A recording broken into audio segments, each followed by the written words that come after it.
everyone, welcome back. In today's video, what we're going to be doing is cleaning the interior of the car out and also getting the transmission out as well. Seeming as we've got all the inside bits out, we can push it forward and put it on the hoist now that we've got that little stand going. So we're going to get that done. I don't really know how to get rid of all this yuck foam or whatever you want to call it. I went and bought some grease and wax remover and this other stuff called goo off, and none of it's worked, so we're going to be scraping it off with my bare hands, I think. But that's pretty much it. We're going to get the interior looking really clean in terms of getting all the sound deadening out and all that sort of stuff before we send it off to paint. We're not going to take the full wiring loom out now, that we don't need to, because we're not going to get it dipped. So it just saves a lot of hassle and a lot of work that really it's not necessary. I don't really need to get it dipped or anything. It's already in pretty good nick. There's no rust in it or anything, which is quite surprising. So we'll get cracking on that and see how far we get. I thought that I took all the sound deadening out and it just ripped off, but clearly I was completely wrong. So I'm gonna have to go buy some dry ice because there was like 2 layers of sound deadening. So if you look at it here, like that's still sound deadening and it sort of ends there. And it's a shell there. There's a bit more here. I was just gonna leave that, but I'm gonna have to get some dry ice. Obviously cool it down and smack it up. So that's a bit of a pain in the bum, but I'm just still gonna clean everywhere where it doesn't have sound deadening, so I can get that out of the way and go from there. Okay, this is taking forever. This is what we're up to. Cleaned one section out.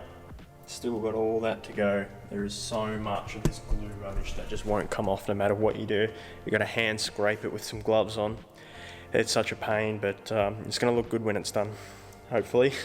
So the plan is on Wednesday we're going to get the sound deadener out with some dry ice, because I got Wednesday off, so we can really get that done and hopefully have the car almost prepped for paint by the end of the week.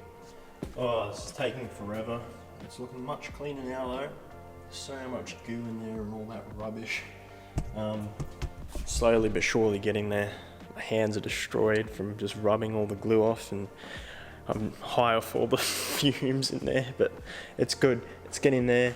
I'm gonna have a pause on that section and just work on the back just to let everything sort of dry up so I can have another go at it and vacuum it out. So I'll try and get this the foam out on the rear tunnel, and yeah, that's pretty much it that we can do in terms of cleaning the interior, because we've got to wait until we get the dry ice and then we can do the rest of the front. So there's no point cleaning the sound deadening part just here, which is that there, because it's going to come off anyway. So yeah, it's taken forever, but it's going to be worth it in the end, that's for sure. We're slowly but surely getting there. I've just sort of briefly cleaned the rear end, so we've got all the glue off on that side and almost all off on this side.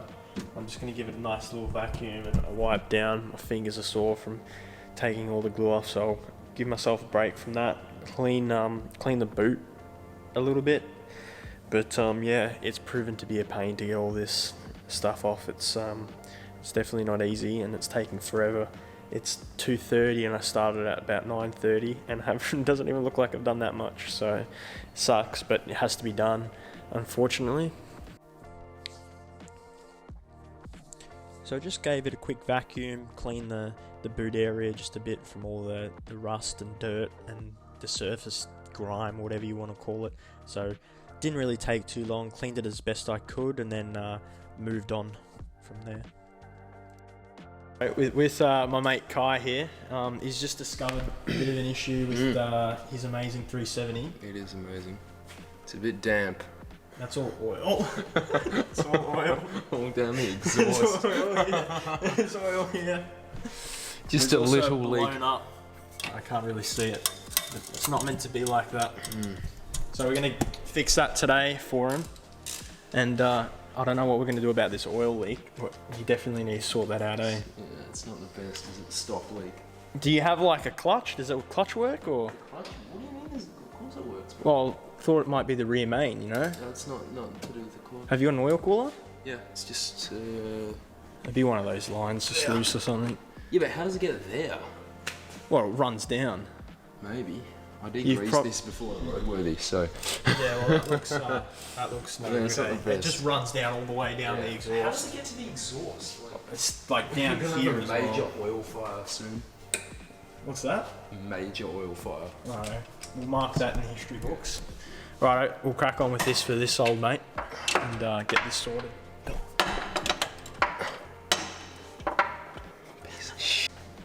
Okay, so it's now the following week on the Monday, and yeah, just had a big weekend racing with the boys down at Formula Ford Nationals, so we did pretty good.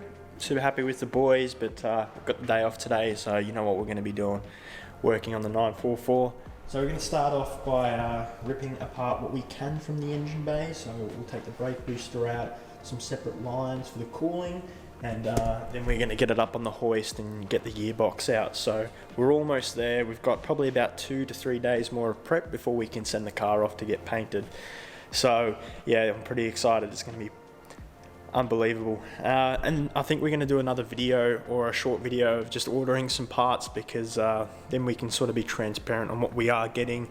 So if you guys are doing a build at home, you sort of know what you got to get and what you'll need as well. So it's also my first time, so I'm sure there's going to be stuff we're going to have to be waiting for and all that.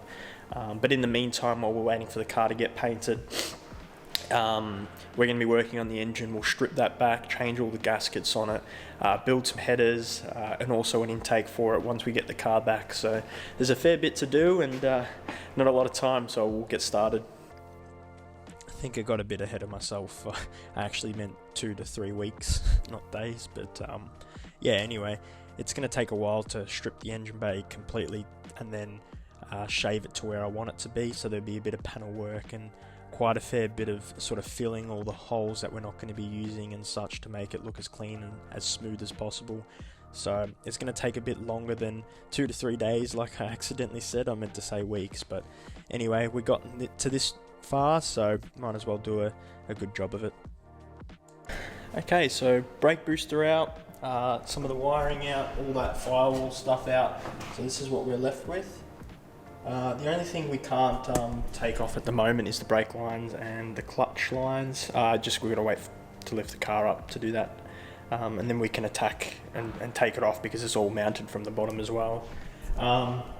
So when I'm going to shave the engine bay, let's see, perfect example. So these studs here, we're going to have to grind them back, all of them. There's heaps of them throughout the car, if you see here as well at the top for focus.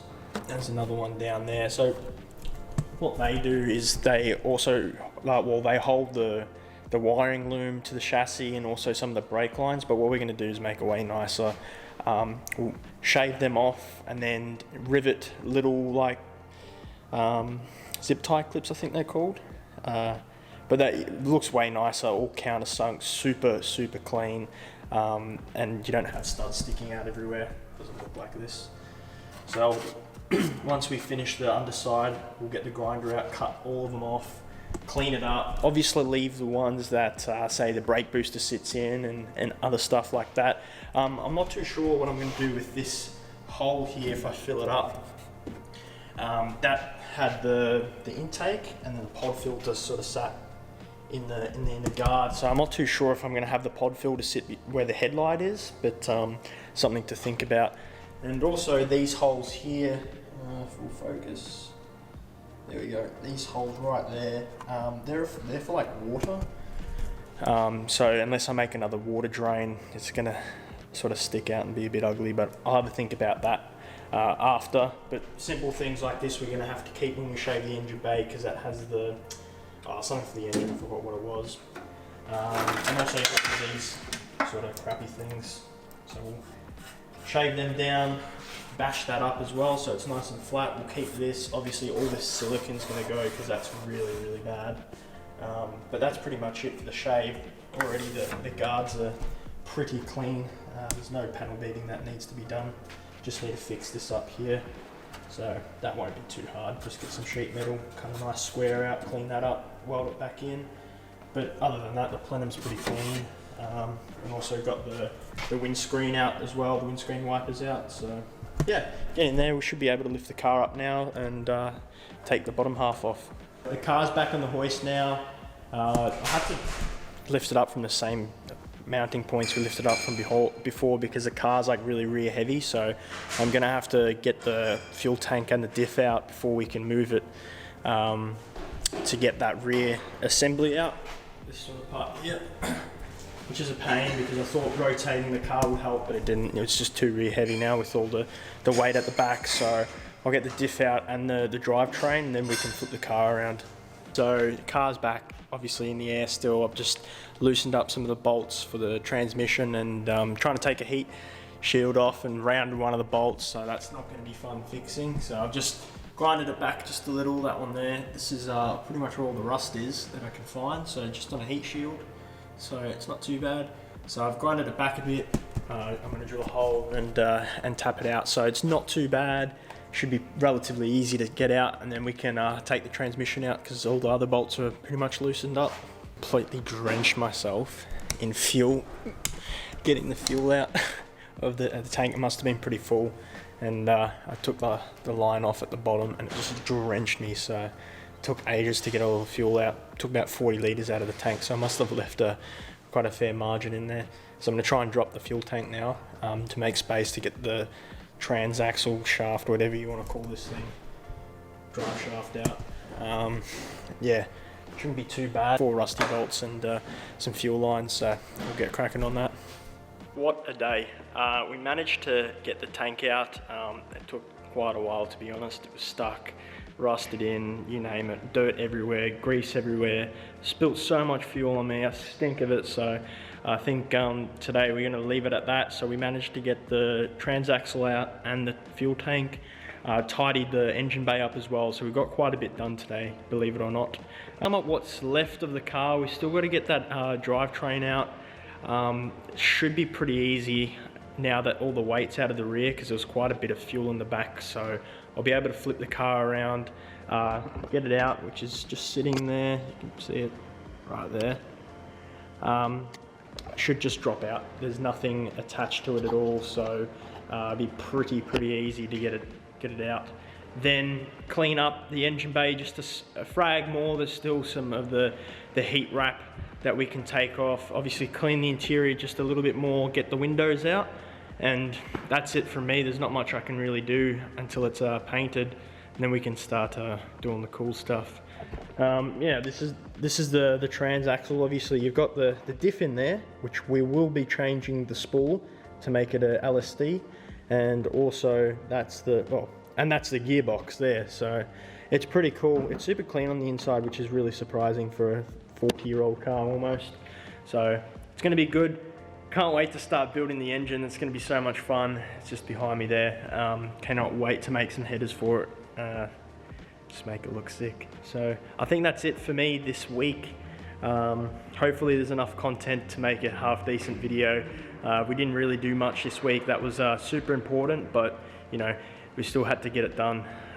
Again, thanks for all the support. I really appreciate it. It's been amazing. You know, I think we're almost at 100 subs and it's been a month, so cannot thank you guys enough. All the comments, all the feedback, you know, keep sending them through. I really appreciate it. So I'll see you in the next one, and thank you again.